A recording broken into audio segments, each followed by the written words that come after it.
The outdoors were not built for women who look like us. So what happens when we show up anyway? What if the most powerful wellness tool available to you is not a gym, not a supplement, or a retreat, but it's the land itself? Well, my guest today showed up anyway. And what happened next will change how you think about your health, your food, and your power. Let's get into it.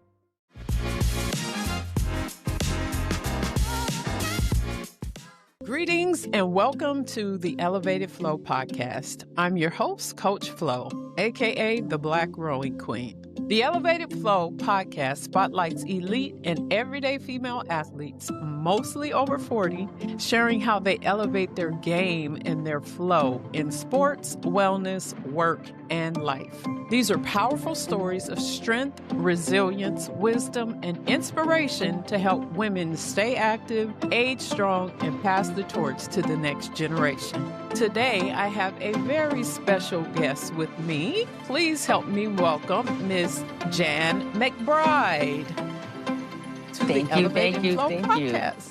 I appreciate it. Thank you so much. Appreciate it. Awesome. Thank you for being here. I appreciate you. Well, let me give you a formal introduction. Jam McBride is a Texas ambassador for Hunters of Color, a national organization dedicated to increasing access, representation, and education in the outdoors. Through mentorship, hunter education, firearm safety training, and mentor hunts, she helps introduce people from historically underrepresented communities to hunting, conservation, and ethical food sourcing. A self-taught hunter began her journey with a simple desire to understand where her food comes from. That curiosity quickly turned and grew into a deep appreciation for conservation, wildlife management, and the connections that can be built through time spent outdoors. Today, she is passionate about helping others overcome barriers to entry and experience the confidence, self-reliance, and community that hunting can provide. Outside of the outdoors, Jam is a fitness advocate, runner, and founder of Queer Women's Strength Club, a San Antonio-based community helping queer women improve their health, build strength, and find belonging through movement. After losing more than 130 pounds through running, strength training, and sustainable lifestyle changes, she became committed to helping others realize they are capable of more than they think. Whether she is mentoring a first-time hunter, leading a workout, or encouraging someone to take that first step towards a healthier life, Jam believes growth happens when people are willing to challenge themselves, learn new skills, and step out of their comfort zone. Welcome again to the Elevated Flo Podcast. Thank you. And thank you for that introduction. I appreciate you. Absolutely. Well, we have a whole lot to unpack in this episode. So let's just jump right in. So we're going to start from the beginning of what you're currently doing. Your bio says that you're a self-taught hunter. What was the moment of the thought and the inspiration that started all of this? It's a really good question because it is definitely, it came out of nowhere for me. I don't come from a family of hunters. I didn't have any friends that hunted.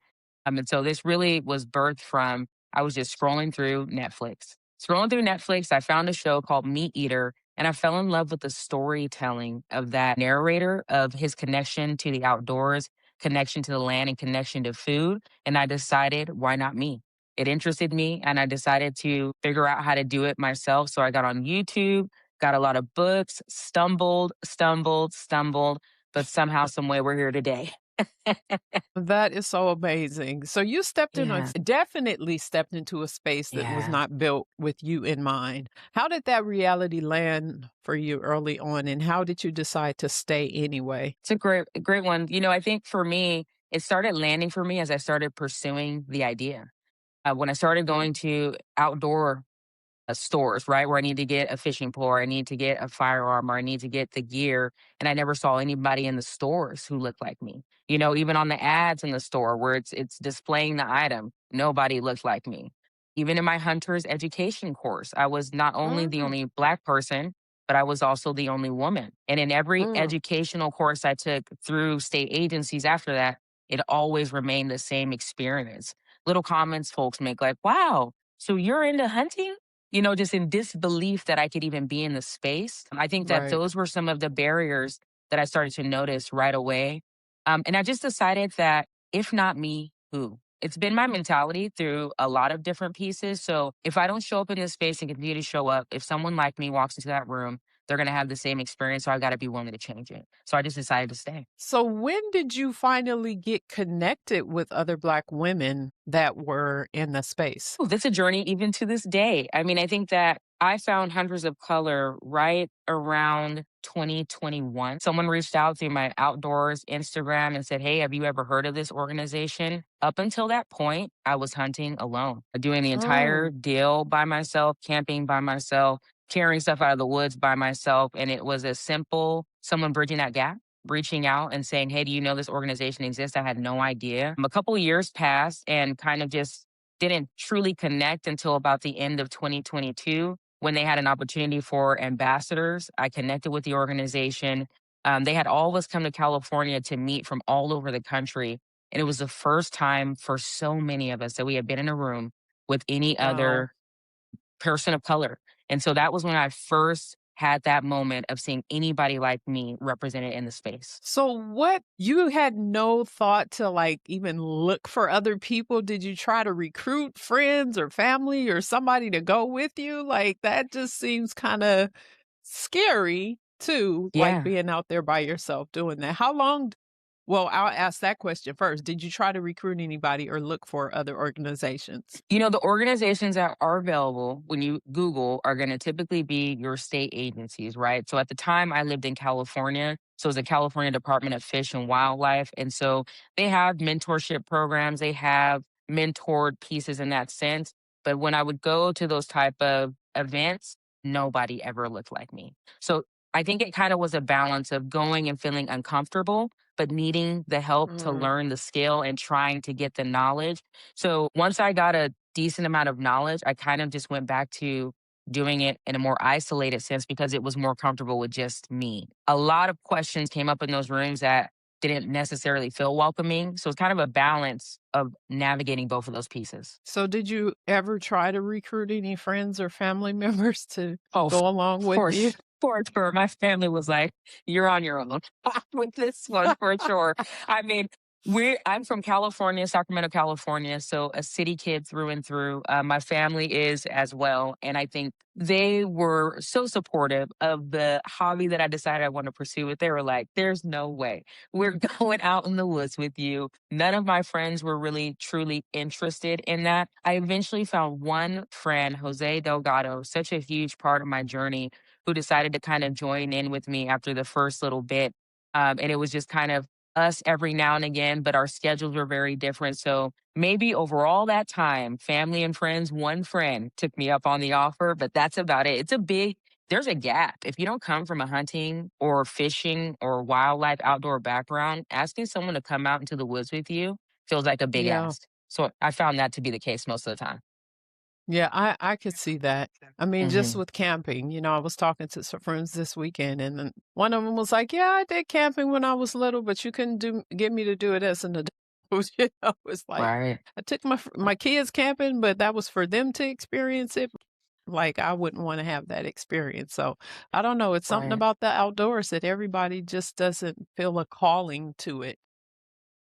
The unknown, What do I you think. Yeah, yeah, a lot Mhm. of people are afraid of the unknown. What do you Yeah. want a woman watching right now who has never considered the outdoors as a wellness tool to understand about what she might be missing? Absolutely. Number one, the peace. I think it's like one of the most understated aspects of the outdoors. So many times as a woman, you have so many things on your plate, so many things you're responsible for. You've got something owed to what seems like everyone. The outdoors is one of the places where it is just me, just nature, just the sunlight, just the breeze, just my thoughts and me. And I can really I know it sounds so cliche, but I find myself out there. There's something Mm, special about it. You see some things out there. You see a bird go to a nest in a different way, and it just causes you to pause. So for me, it's the right. peace of it all. The peace is one of the biggest things for me. Yeah. You weren't well, we'll get into where we met and I'll tell Yeah. you a story about how an exercise that I did at the beginning of camp. But I wanted to ask Mhm. you this about Hunters of Color. You're doing a lot of access and representation work. What does representation in the outdoor spaces actually look like? Not just symbolically, but like if someone was doing it and they were thinking about it as part of their daily life. Absolutely. I think in the aspect and in the realms of hunters of color, what representation looks like to me is exactly what I experienced changing that experience. When you walk into a hunter's education, you have the opportunity to be led by an instructor who reflects you. And I think that that's a huge piece of something that we did this year as hunters of color in Texas was we ran an entire hunters education course. We had about 10 to 12 folks that went through their entire educational piece, but it was for us and led by us. And I think that was hugely important. We had a person of color as the instructor. We had support who were also people of color. We had women in the room, men in the room. And I think that that's a huge part of it is you can write it on paper, but in the spaces that you actually have to go access, is it reflected there? Do I see so partnerships with brands to help them understand that there's a whole different demographic that's involved in this area that you may not have Mhm. tapped into. So connecting talent with agencies who can kind of show, hey, we've got Jam, a woman of color who is a self-taught angler and outdoors woman. Could that be a partnership with your brand? I think that that's important as well. So in all the Yeah. spaces, the educational spaces, the conservation spaces, I know amazing communities of color who are all wildlife biologists. So connecting people in those senses. So that for me is in the spaces where you need to be a successful outdoors woman, making sure that there's someone there who reflects who you are is huge. So 10 to 12 people in this educational course, that's a Yeah. significant number. What were these Hmm. people's background and how did they stumble upon this course? Sure. I think that one of the things we do is that when we organize a Hunters of Education course, it does go on the Texas Parks and Wildlife website, so it's accessible to Mm, all. But I really focused this year on partnering with organizations that I saw doing the work that I really felt was valuable. One of those is Black Women Who. Another one was Urban Run Club, who is an incredible run club here in San Antonio. They were a huge part of my fitness journey as well, and Black mm, Outside. So I reached out to all three organizations and asked them if they'd be willing to partner on pretty much a start to finish for people. So none of these mm. folks had any background in the outdoors for the most part, very new to the outdoors, new to the idea of hunting, but they were willing to take a chance. And a lot of that, I think, is because of a relationship being built. Making sure in this Yeah. space you're taking time to build the relationship. They know me. So they didn't know a lot about hunting, but they knew me. And so it helped them feel a little bit more comfortable. So reached out to those organizations, asked if they had anyone interested, got some participants back, and we created an entire 3-month process for them to take them from start to finish. Wow. Okay. That is Yeah. so awesome. Well, Yeah. we'll kind of go into that, but the thing that I really like about your story is it's not just about hunting. You know, Yeah. Yeah. it's really about you deciding to trust yourself in unfamiliar territory. And that's a Yeah. skill that everyone can use and really need. Especially, I mean, now it's like we'll be in some unfamiliar territory, so to speak, because of just everything that's going on in the landscape of society right now. But that goes to, where we met. My last episode, I was talking about it was a solo episode, and I was talking about going to family camp. And I don't know if you actually gotten some people that were interested. I know I felt like I took up all your time after you did your presentation, but we met at family camp last weekend or a Yes. couple of weekends ago. And you came and did a presentation for Black Women Who, the DFW chapter. And it's obviously something that you're passionate about and Yeah. it's really important to you because you drove 5 hours to do the presentation. Yes. So aside from like doing the presentation, I love the way you cook the food. You cook some food, had everybody do a taste test of, the food and everything. And then you did your presentation. What was that like, and have you ever presented to a audience with children in it? That's a good one. So I've never presented to an audience with children in it. That was my very first time. And it was really cool for me. It was a really cool moment for me to see their innocence with it wasn't something just shocking to them. They're so open to the experience, right? Asking me questions. Once they tasted that food and they realized they liked that deer meat, they were like, hey, how can I get more of this? And I love that curiosity, that belief in self that's really there at that young age. I think we could use a lot more of that as an adult. But I think it was very cool to watch how their interest really sparked their parents' interest. But that was my first time talking to an audience with kids in it. And the overall experience was, it's just really it's a really big moment for me to have the opportunity to let folks know that if this is something they've ever considered and if they haven't, if they're willing to, we're here for them. And so that's why the 5 hour Yeah. drive, it doesn't mean anything to me. I spent hundreds and hundreds and hundreds of hours out there in the woods, hunting, fishing, exploring the outdoors, not knowing that anybody else like me was out there at all. So being able to give them that bridge, right? Being able to talk and hear the different questions that I've been doing this for a while now. I've been hunting and fishing for a while. I forget some of the little basic things like, hey, well, what do you do when an animal does this? Or are you by yourself? Or those little pieces remind me of what it's like to be at the beginning. And I think it's so important to not forget that piece. So it was an incredible experience. I've had so much fun kind of partnering with Black Women Who to have the opportunity to share this organization with others, but an incredible experience. I was a little surprised that they were so open to try the food, but excited just watching their faces and everything. And it's kind of funny to me because I helped you set up the stove and everything, and you're like, "Yeah, you're gonna cook," and then your partner was like, You want to taste?" I was like, "Oh, I'm vegan." We were cracking up. It was the funniest moment ever. I was like, "You are so helpful. I appreciate." And it's so funny because I'm really plant-based because I don't Mhm. say vegan because I'm not like that hard PETA, like, Sure. animal Sure. lover type thing. I love animals, not to say that I don't, but like on Friday night of camp, I actually cooked the meat, the turkey meat and the beef that we use for tacos. So I'm not like Mhm. I'm plant-based, but, so yeah, I Right. thought that was funny when you're like, "Oh, It was yeah, oh, hilarious. no, I'm vegan." But I'm very like I told you, I wouldn't be interested in the hunting part of it, but the thing that Mhm. was really interesting to me was the conservation piece. So with Yes. that in mind, what is the thing that people don't expect when they hear about the organization and hunting as a whole? I got you. I think the conservation piece is probably one of the things that I would highlight the most, which is all about understanding in its simplest form. We are built on the model what we take from the land, we need to give back twice. And so, really focused on keeping resources accessible for the animals, making sure that we're not, as a human species, exhausting resources to where we're causing extinction in animals, we're causing extinction in habitat. We want to make sure that ecosystems are kept as balanced as possible. And a lot of that work is done by hunters. It is a huge part of what you're taught in hunter education, all about being ethical, about the land, about how you impact the land. And that is something that we focus on wholeheartedly. So, Hunters of Color Texas, yes, we run hunts, but we also run purely conservation events and bringing people out to, we're going to clean out this river because it makes an incredible difference for an animal, the fish in the water, the plants in the water, the different animals that come to drink out of that water.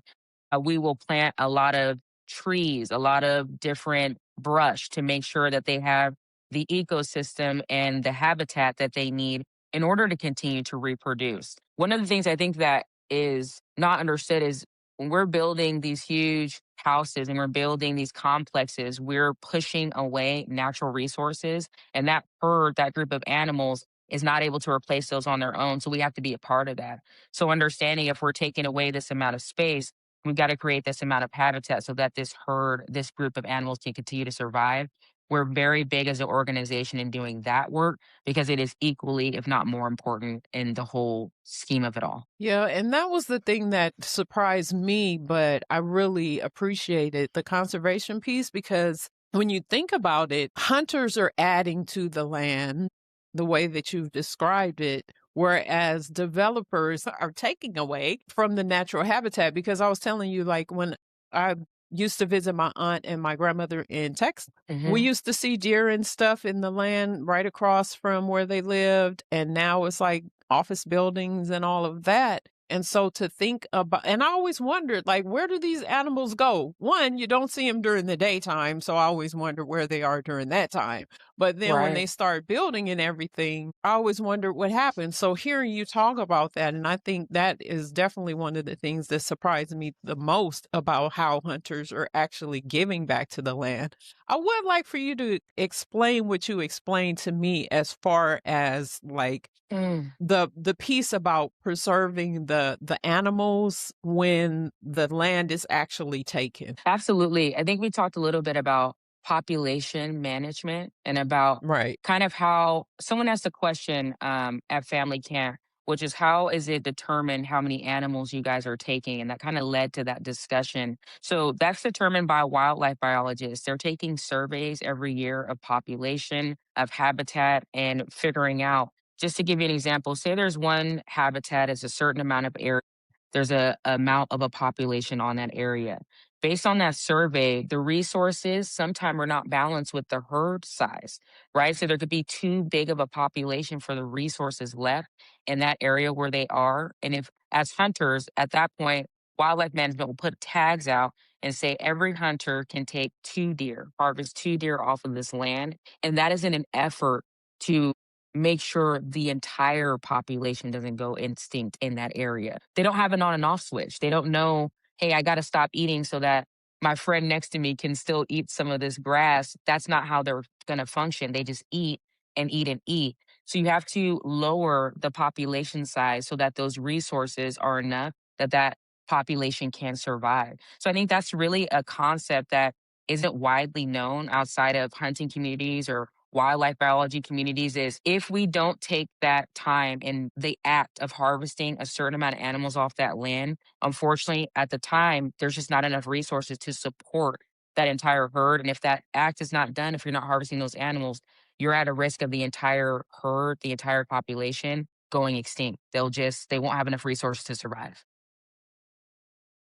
Now, once that tag is put out and hunters harvest these animals, how, aside from just preserving that population, what happens as far as the growth of the population as a whole? Do they just go somewhere else and breed them, or how does that work? Sometimes there are efforts to relocate a herd, to cause relocation. We kind of talked about that, right? Creating the habitat that they like to get them to try to naturally move to an area that has better resources for them. But it's managed. One of the things you'll do, for example, say we're noticing that in an area, we may come back behind during the off season and start planting more of the things that they need, start giving back into that land to try to bring up that area again to where it can sustain the population size. So kind of determine it's dependent on more so biologists of what approach they're going to take.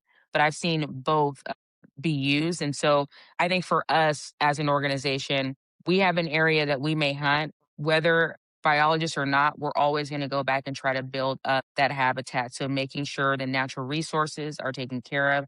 Picking up, people don't know how far it goes to pick up a piece of trash. Picking up a piece of Yeah. trash can stop an animal from Or dying. not throw it They eat down that in the beginning. right. Just put right. That take a pack out, leave it like you found it. And so those pieces are very important.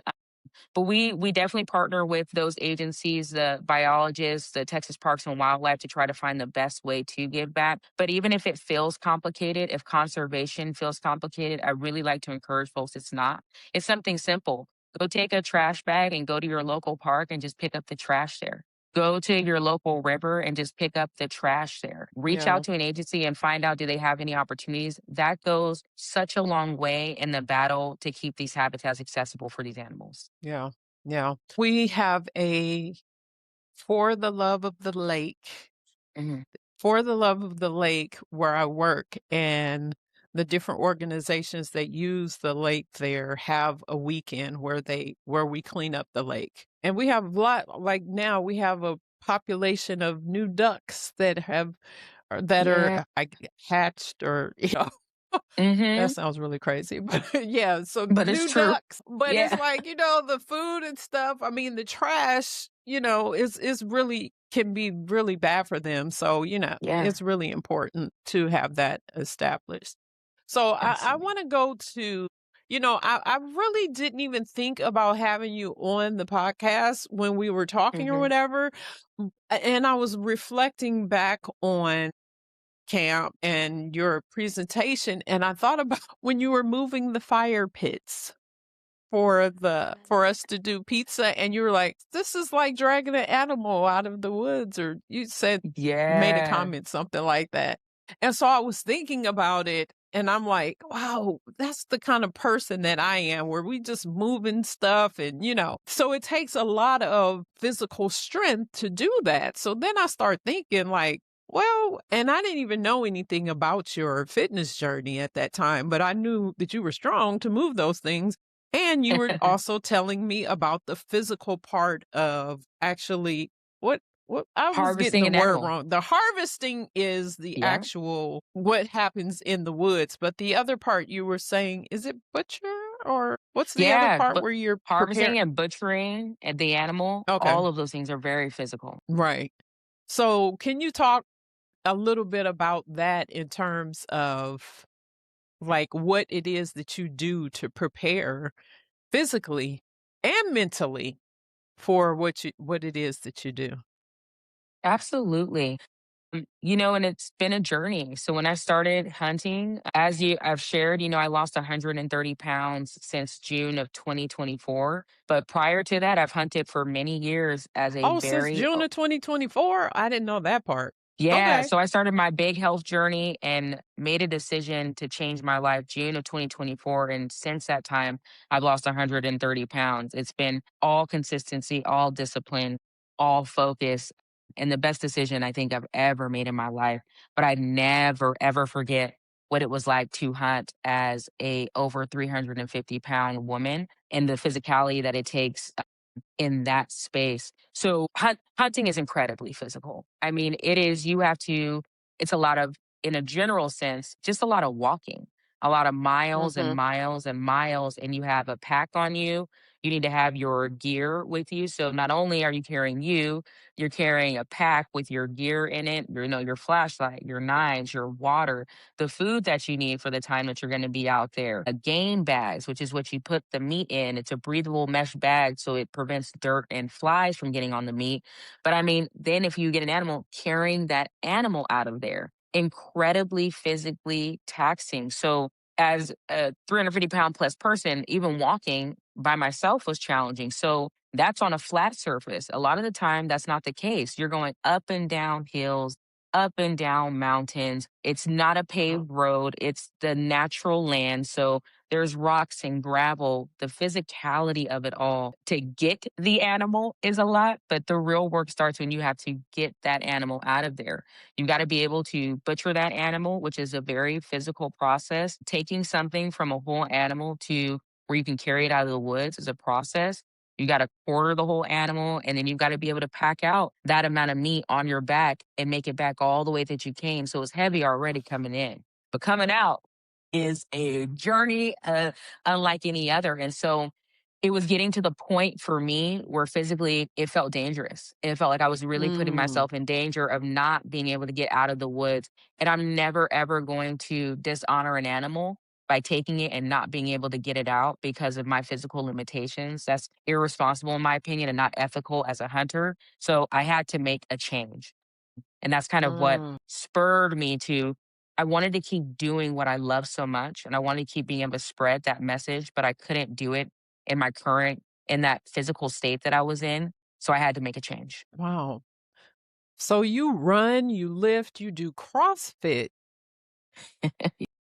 and so you really that's what inspired you to start that is because of the hunting, or did you play sports as a child? Oh, I've been an athlete for a large part of my life. So I actually wrestled in middle school, high school, and in college and had a pretty successful career. I was at California State Championship. I placed second nationally when I was wrestling. did pretty well in Okay. college. Yeah, so wrestling is kind of where the physical discipline of fitness was really instilled Mm, in me. That's a tough sport. And being next to a lot of tough women who could always find their way through those adversities always inspired me. And so throughout my entire life, after that, I played 2 years in the IWFL, which is a semi pro women's football league. But I've had a lot mm, of injuries. I've torn my ACL mm, 3 times. I've torn mm. my Ooh. MCL. I've torn my meniscus. And I think that's Oh. when the weight gain just went off the charts. That last ACL tear Mm, was mentally such a defeating thing. When I lost the ability to play sports the way I did, I kind of lost mm, my way of keeping fit. And I kind of felt like I just had no options. And so I ruminated and stayed in that place for many, many years of just feeling like, well, my knee is all messed up. I can't do anything. But slowly but surely, even before the big weight loss, one thing that never changed, I never thought that that was it for me. I always thought that I could find my way back. I never stopped working out. I never stopped trying to find my way back to health. And it took a decade. I mean, it really took a decade wow. of trying and failing and trying and failing, but never, ever, ever did I ever think that that was going to be where my life ended for me. And so I think, That's you awesome. know, yeah, the tenacity of just knowing there's more for you and refusing to live in a space it just wasn't meant for me. That wasn't where my life was going to be. And so I played sports a ton. It was a huge part of my life. I found CrossFit. I found a phenomenal gym with phenomenal coaches. And they reminded me that even with this injury, we were going to find a way back and slowly started that Mm, process of rehabilitation while still coming near a limit and knowing, hey, I can do more. I can do more slowly but surely. And that's kind of was a platform for what I used in 2024, all those lessons. I mean, just applied it to my life now with one big difference, and it was the food. I fixed the food. mm. Yeah, Yeah, that's that good. was it. That's really, really important because a lot of times just working out, people think that they can, what is the saying? You can't out exercise a bad diet.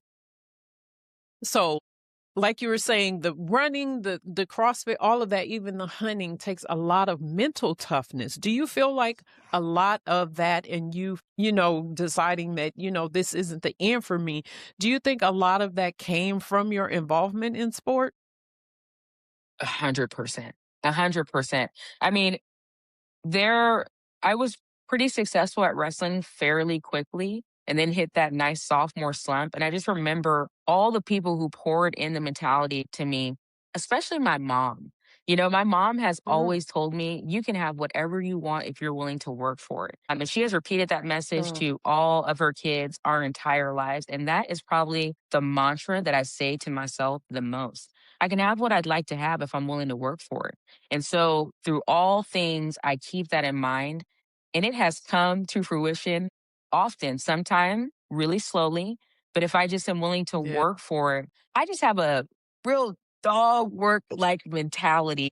I'm willing to do the work. I know it's going to be hard, but who I am on the other side of that has always been worth it. There's a real yeah, belief. I always say it's like a delusional self belief. My mom says it's not delusional because we have proof now, but it's a belief in myself. I've had some really big obstacles in life that I've been able to mm, overcome just from refusing to give up and the belief that why not me? Why not me? right. If I'm willing to do the That's work, why not good. me?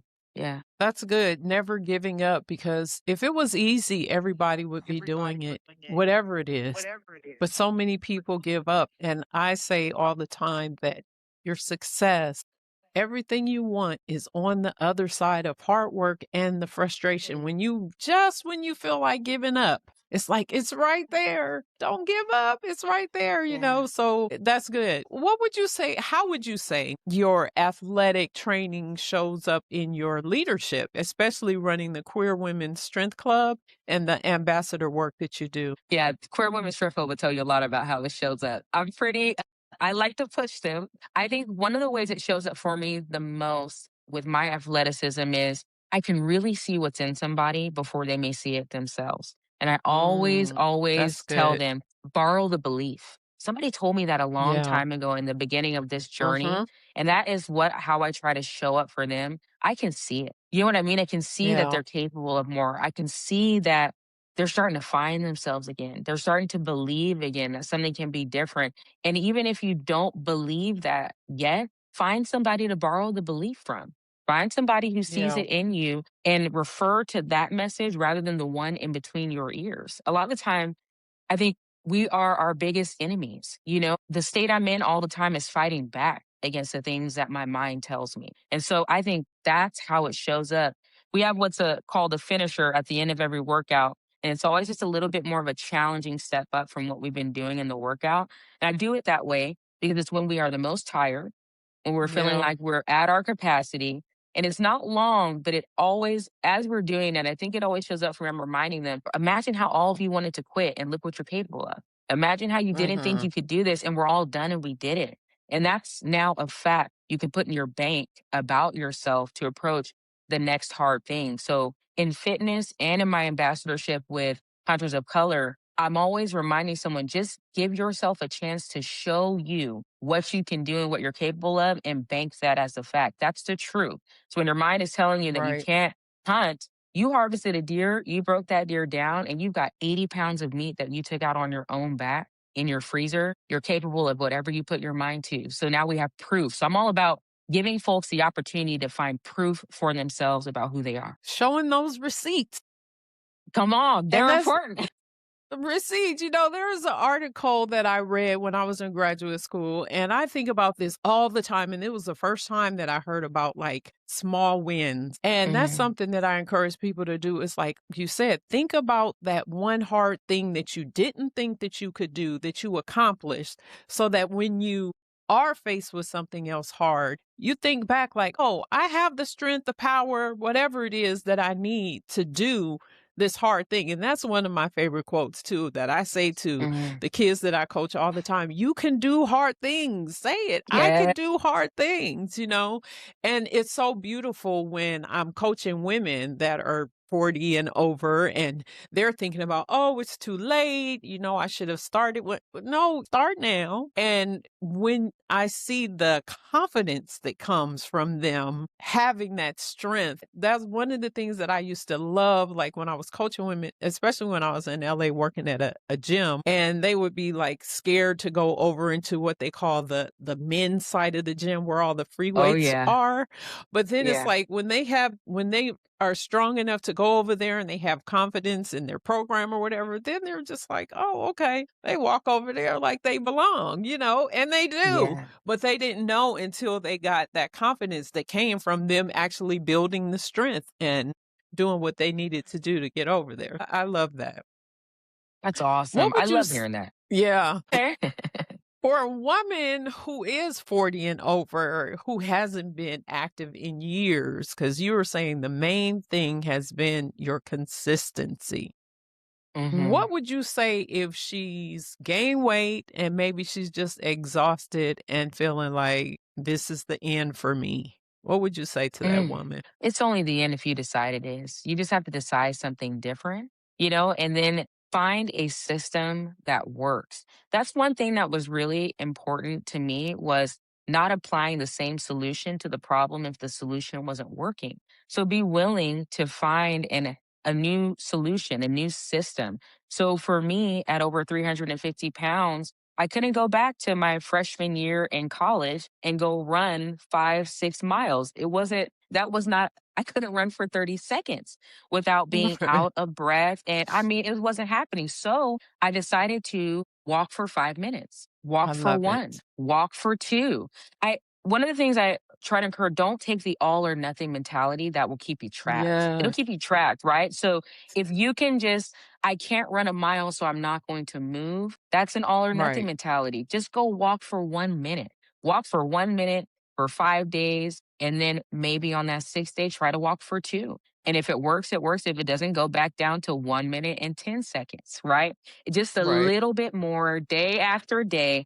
And so I think it is about recognizing where you are. It doesn't have to be the same as where you were before in your health or fitness journey, and being willing to honor the space that you're in now. Things may look different at the age that we are now. Things may feel different. When I get out of the bed in the morning, it's not the same experience I was having at 20. It's not.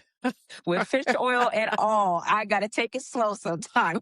So, being able to find what works for you in the space that you Right. are in life now, but realizing that you can still do some work. You can still Yeah. do some work. So, making it measurable, but also don't get too comfortable, right? After you've walked for a Yeah. minute, walk for two. After you've Right. walked for two, walk for five. So, continue to push and grow, but start where it makes sense. Right, right, right. I love the Hmm. way that you said it was basically the definition of insanity, doing something over and over, expecting different results. And it's Hmm.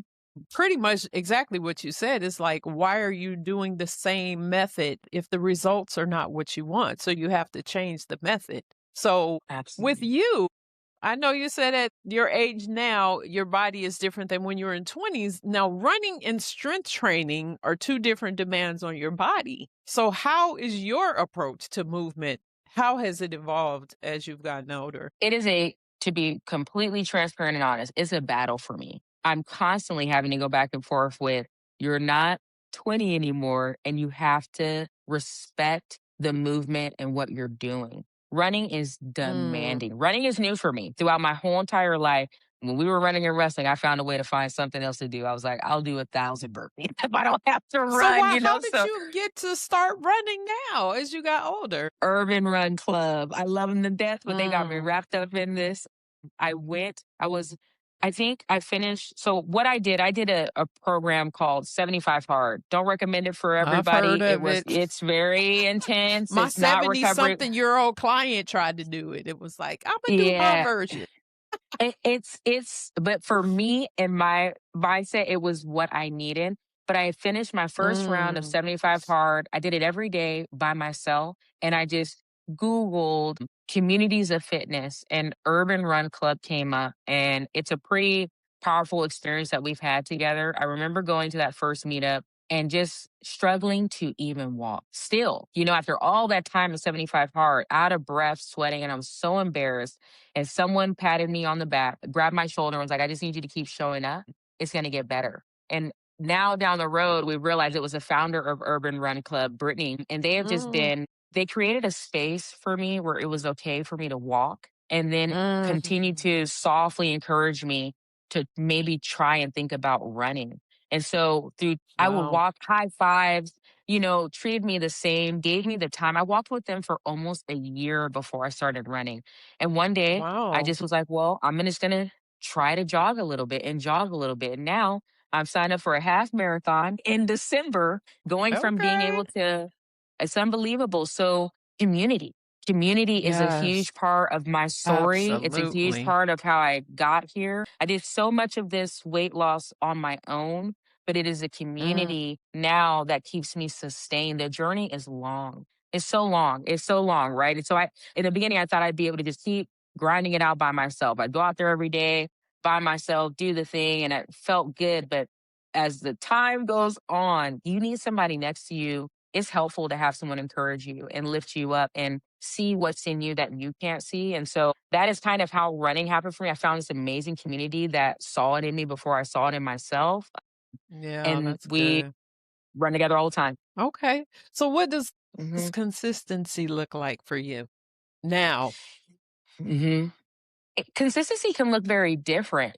Consistency some kind can look like taking a break. I don't want to like skip over that part is Of course. respecting your injuries. Like I had Yeah. my first injury, I sprained my ankle. Man, it was so hard for Mm. me to realize I've got to actually take some time off or this isn't going to heal. But consistency it can change so often. So maybe I can't go run, but I can watch my food. I can be incredibly Mhm. consistent in my diet, right? So I'm really consistent in weightlifting, but maybe my shoulder's hurting. Okay, well, I can focus more on riding the bike. So it is about showing up with the level of intensity that you know is right for you in whatever way it looks like for that day. So sometimes my diet isn't perfect and maybe I'll walk a little bit longer that day. Sometimes it's too hot outside. Right about now is when everything's about to change for me fitness wise. It's too hot in Texas. Right. So I really I can't. So I really focus on my diet, and above all else for me, it's just knowing that I showed up with the best version of what I had to give for that day. That's Sometimes good. that's That's rest. good. Sometimes it's rest. It's rest. Sometimes Yeah, showing up for me and consistency means rest too. But I just show up no matter what. There's not a decision for me. I know my lifestyle is built around healthy eating, eating that reflects how I feel about myself. So I really show up for myself in that way, that's walking, good. jogging, lifting, anyway, just showing up day after day. What has people's response been to the drastic weight loss and lifestyle change, even with just starting to run?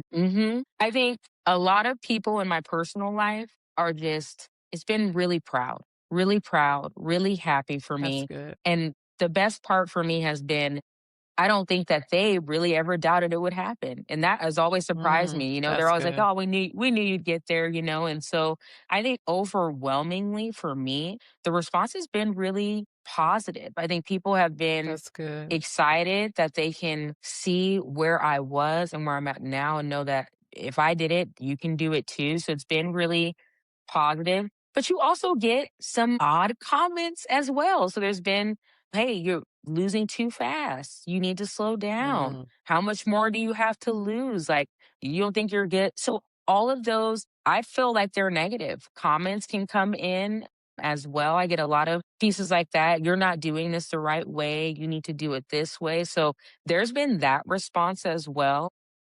mm, And for me, I have to remain open to learning. I have to remain coachable is important for me, but I also have to know who I am. And so people can give a suggestion and it is simply that. You got to know what's best for you too. So a mixed a mixed absolutely. response, but mostly positive. That's good. That's good. hmm So, how often do you hunt? Is the first question. And then the second one is, do you consider hunting part of your fitness regimen, or would you say the fitness helps to sustain the hunting? Mm.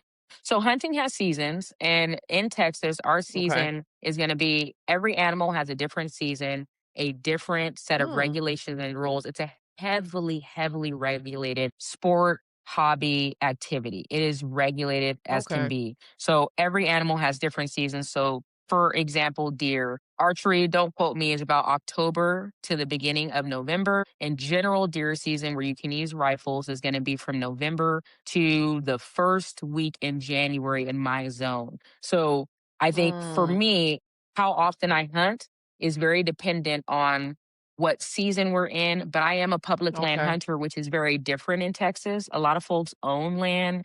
They have land that they can guarantee go hunt on every year. I'm a public land hunter. So there's a lottery system in Texas where you enter. Some of it is free, some of it is a very small fee of $3 and you could get drawn for that hunt or you could not. So there's been seasons where I've gotten drawn for nothing. And I have to just walk in on public land like the San Houston National Forest and do the best I can that year, or I'll get drawn. And so it kind of depends. In 2024, I had the craziest season ever because I got drawn for everything. So I hunted, I went on about 8 different hunts over a span of 4 months. It was intense. Wow. The following year, your points get reset. I got drawn for nothing. I hunted about twice. So it just it varies and it depends. With hunters of color, we run about 5 to 6 hunts every season. So with that, it's very consistent. But my personal hunting fluctuates on the lottery system. Okay. So do Yeah. you see that as part of your fitness regimen? For me, honestly, as an ethical, responsible hunter, I think that it is a test of what I've done with my fitness, but it cannot be my fitness regimen because I've got to be ready before I get there so that I can make sure I Right, can right, right. respect that animal and get it out. But it is the test. I mean, there is a lot of fitness happening. There's a place we hunt an animal called an aoudad. It's a Barbary sheep, looks very similar to a ram. And I'm telling you, it is the most physical, taxing thing that I do in general in life. It is up and down mountains. I mean, you're climbing to the crest, the top of the mountain, spotting the animal, and then having to go hike down the mountain, find a way. It is so physically taxing. So I walk out of those hunts more fit than I came. It is an Wow. incredibly, so I think hunting can really help you stay in shape.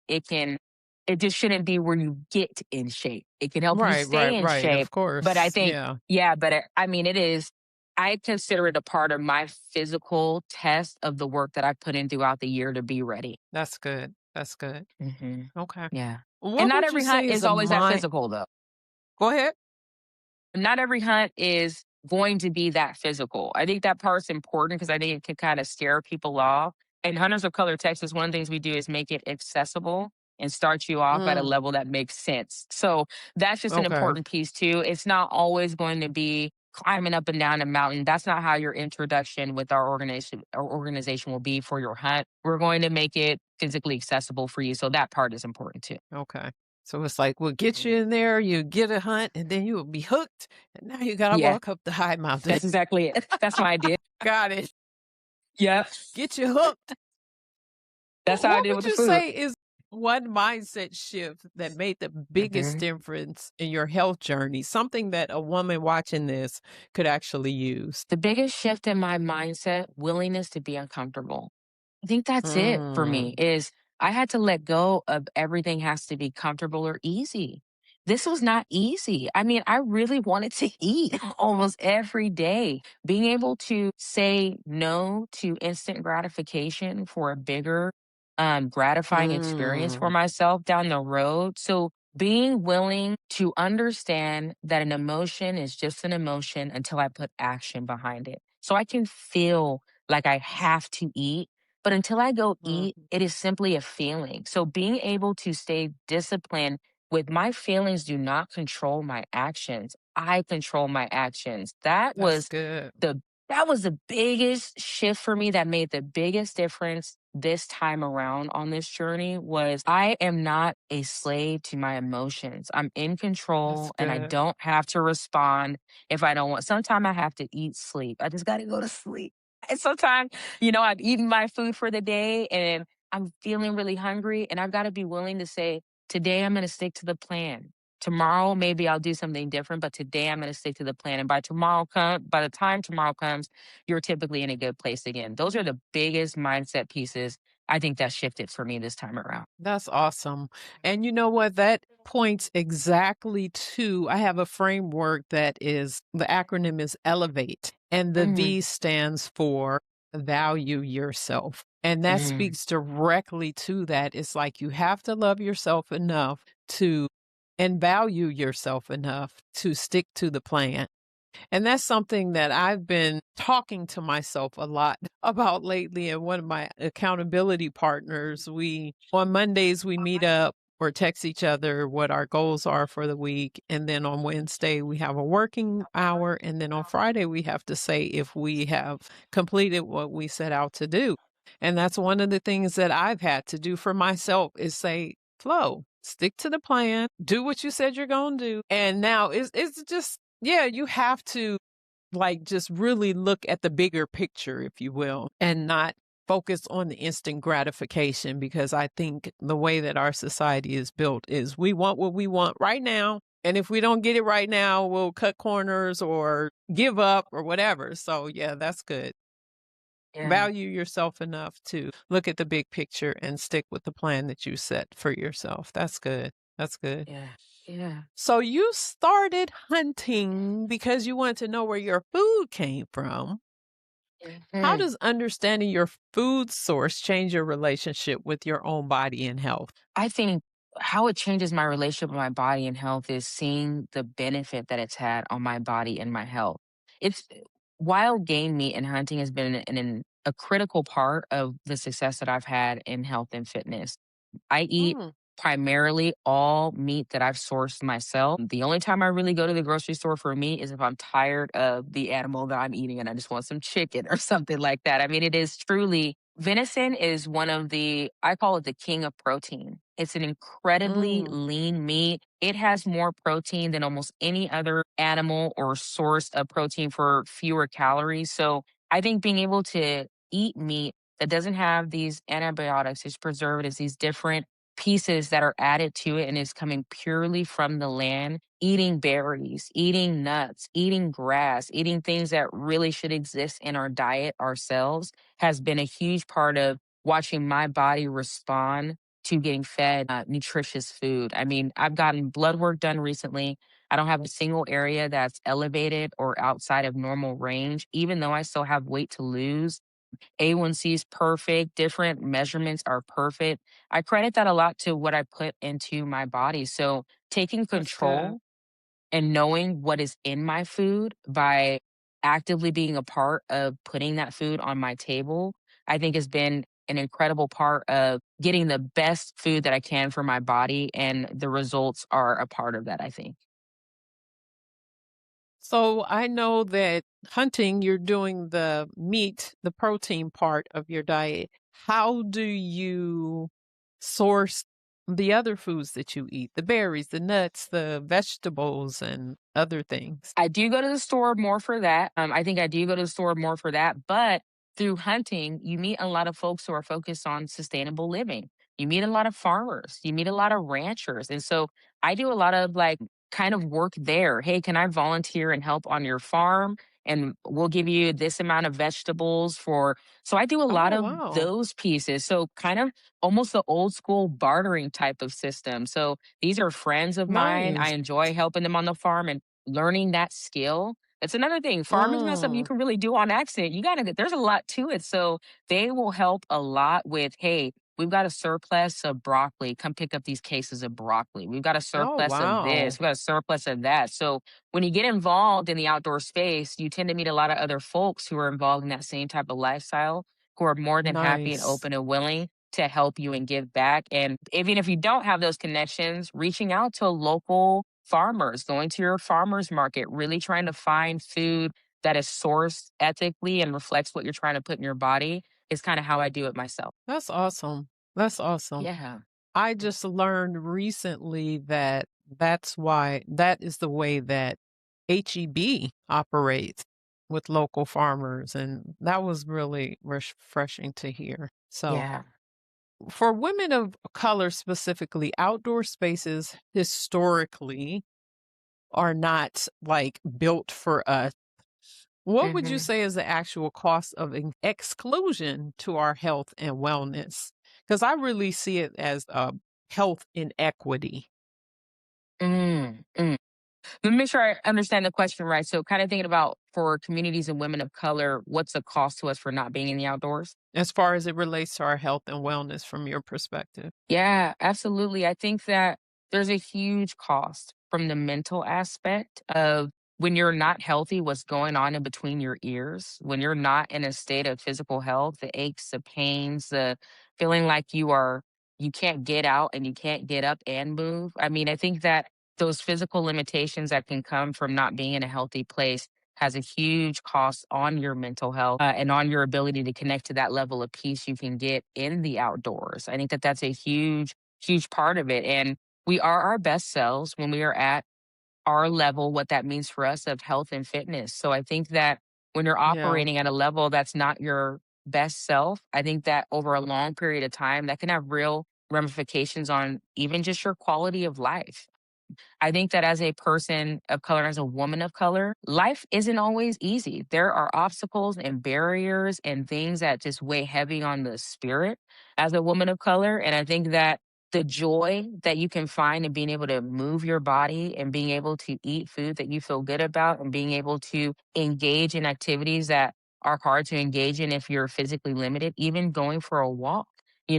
The joy you can yeah, find in that. Without your help, you lose out on those experiences. And we're here once, so I want to have the best life I can have while I'm here. And a big part of that is taking my health and fitness seriously. And I really, really try to encourage all women of color, give yourself the best chance you have at having the most joyful life you can have. You deserve it. absolutely.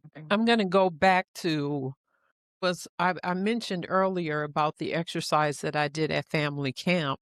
And like I Yeah. said, I think that not being connected with the outdoors is a health inequity. The exercise that I did, it was at the beginning, the opening circle of family camp, and it was what I call the nature mirror method. And I basically had people identify an object in nature, something that caught their eye, and did some deep breathing exercises to reset our nervous system because, a lot of people, it was their first time camping. And if it wasn't their first time camping, it was their first time camping with that group. And just some of the people were not necessarily outdoors people. as they said. And so looking at an object that caught their eye, and I was talking about the reticular activating system within the brain that filters out things that helps us focus on things that are important to us. And so I talked about their thoughts, looking at the object, what it made them think about, it made them feel, their emotions, and then also the quality of that particular object that they saw. So like for example, if it was a tree, maybe they thought it was rooted and had strength. And basically with that reticular activating system part of the brain, basically what it does is it focuses on things that are important to us. So I was saying that if you saw that tree and you thought strength, it's because that's important to you. But the thing about that in nature is that we can always find things in nature that we also have naturally inside of us. So, do you use being out in nature as a part of your wellness practice? I know you said that when you're out there, you find yourself, but as a restoration or recovery or self care practice, just outside of actually hunting. Absolutely. I love what you said. I think it is so imperative to find the reflection of yourself in the outdoors and in nature. I think that is something that I do often, even just the stillness of it. When I'm I got a lot of stuff going on, a lot of different things I'm working on with Strength Club and Hunters of Color. And sometimes I need to remind myself I can be still. And one of the best places to do that for me is out in nature, especially the water. Mhm. I love to fish and I'm rarely catching any fish. I'm Mm, typically just putting my line out into the water. But even if I'm not, just going and sitting on the beach and listening to yeah, the waves, the rhythmic of it all, the steadiness of it all. It reminds me of consistency, of being steady, of being yeah, peaceful, and it reminds me like all this stuff is stuff, but there's something bigger than all of this. And I find a lot of that for me in nature. It reminds me of that. Like it's bigger than the problem at the store. It's bigger than the job that's stressing you out. It's bigger. There's something else outside of that. And I think that going and being in nature can really put that as a visual reminder for you, can connect you back to that bigger than the thought of just thinking about peace. Go experience it. So the waves and yeah, water are a big one for me. Looking at how vast things are and realizing what I have going on is impacting me, but it is not everything. And so I think those reality checks about peace and life and joy, I often find in the woods. And so it's a part of my practice of wellness, especially mental wellness, honestly, making the outdoors a part of it. Even when I'm working, I work a pretty high stress job. And no matter what's going on, halfway through the day, I go outside, I take my socks and my shoes off, I stand in grass, and I just stand in the sun for 10 minutes. And I started doing that over the past year. And it has really relieved stress. It kind of washes me free of everything. And I feel much better prepared to take on the next part of my day. So nature is free for a lot of ways. You can go outside and stand in the sun. And it doesn't cost me anything, right in my environment. And so I think I right. really try to take advantage of making that a part of my practice. That's awesome. That's awesome. Yeah. Well, you know Mhm. what? I'm going to move into the elevated flow state part Yeah. of the podcast. When would you say you are in your flow state? Before we move into our flow state segment, if this conversation is hitting differently for you, I want to remind you to join us in the Afterflow, our Elevated Woman Inner Circle on Patreon, where we go even deeper and we're holding space for Black women to have a conversation and connection about things that we're typically made to feel guilty or feel shame about. So join us, click the link in the description. Now, let's get back to the episode. It When sounds I'm in like that's what you community. described. Okay, go ahead. Say that again. Yeah. I think when I'm in community, which Hmm. stretches me, Okay. it stretches me in a lot of different ways. It may be surprising, but I have really bad stage fright. So people never Mm. say they can tell or anything like that, but community is what drives me to push past even what's comfortable for me. And so just being able to be in community and seeing someone get inspired, being inspired, seeing what someone's capable of, them getting to see that. I think the joy of growing together, that's my flow state. There's probably not a time that I'm happier then seeing somebody believe in themselves again and accomplish something again, it's the best feeling for me. That's why mentorship is so rewarding for me. It's just watching Yeah. somebody find out something about themselves. It means a lot to me because it's been a huge part of my personal journey is finding belief again. So community all the way. Well, I was going to I wanted to go back to something that you said just previously about the water and the rhythm. You were talking about the ocean and the waves. Two things with that. And it kind of goes back to what I was talking about with us being a part of nature. And it's that even with rowing and different things like that, it's like the rhythmic part of it is like we come from water. We were in our mother's womb. That's why we are connected with Mm, water. And then the other part is that hearing that heartbeat. So it's like before we even came out of the womb, we were connected to water and the heartbeat and the rhythm of nature. So that's why we're so drawn to it. mm, And then the mm. other part is you were just talking about mentoring. So, what would you want a young girl, especially a girl of color, to know about the outdoors, her body, and what she is capable of? And this is what we call passing the torch to the next generation. I want you to be willing to give yourself a chance to do whatever it is you dream about.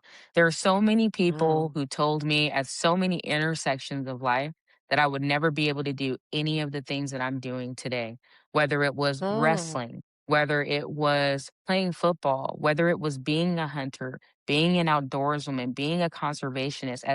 At each one of those intersections, there was at least one person who told me it was something I couldn't do, but you Wow. determine your future. You determine what your story is. And just because you fail, it's a lesson. So every time I fail at something, I remind myself, what was the lesson? And then if I learned a Yeah. lesson, it wasn't a true failure. So I just encourage any young black woman, right? Just keep trying. Don't Yeah. give up on yourself. Keep on going. Whatever you dream for yourself, it is absolutely possible for you if you're willing to have the belief in yourself and if you're willing to do the work. I love that. And that Yeah. is why I do the show because it's not, Oh, yes, it's about wellness, it's about mental health, self care, and taking care of our bodies and mental health and all of that. But we are passing the torch to the next generation so that the next generation doesn't make some of the same mistakes that we have. And mm, if we weren't given those lessons, we could pass them on. Now, it's not to say that you're not going to make mistakes, but it's to say that here is something that we have experienced and you can learn from it because everybody's going to have their own experience anyway. Thank you. Thank you for absolutely. those words. Yeah, absolutely. Well, as we wrap up, where can people find you if they want to follow your journey and learn more about the work you're doing or even, get involved in hunting themselves? Absolutely. So if my outdoor page is called Jammin' Outdoors, that is going to be on Instagram. That is where you can follow mostly my outdoor hunting journey. That's where I do a lot of my ambassadorship and mentorship. Reaching out to me there will allow me to get you connected with any resources in your state that you're in. I'm happy to do virtual mentoring if the outdoors is something you want to do. If you know me, it will never be a barrier for you to have a mentor. I can help you. I will get you set up and make sure you're safe out there. So, Jammin' I love Outdoors on that. Instagram. Yeah, absolutely. And then for my fitness journey, that is also on Instagram, and that is at Built by Jam. So that is where I post most of my fitness content, most of my community pieces there. Queer Women's Shrimp Club is often on that page. So try to separate them a little bit, but those are the two pages you can connect with me, and I'm happy to help you in whatever way that you need. Awesome. Awesome. Well, thank you so much, Dan, for being on the Elevated Flow podcast. I thoroughly enjoyed our conversation and have to bring you back sometime. Really. I'm telling you, thank you so much for creating the space, for being willing to spread the word. I appreciate everything you're doing. I love the message you're spreading. So thank you. Thank you. Thank you. Well, that's it for this episode, ladies. This is Coach Flo signing off. Remember to find your zone and elevate your flow. Peace. One, two, three.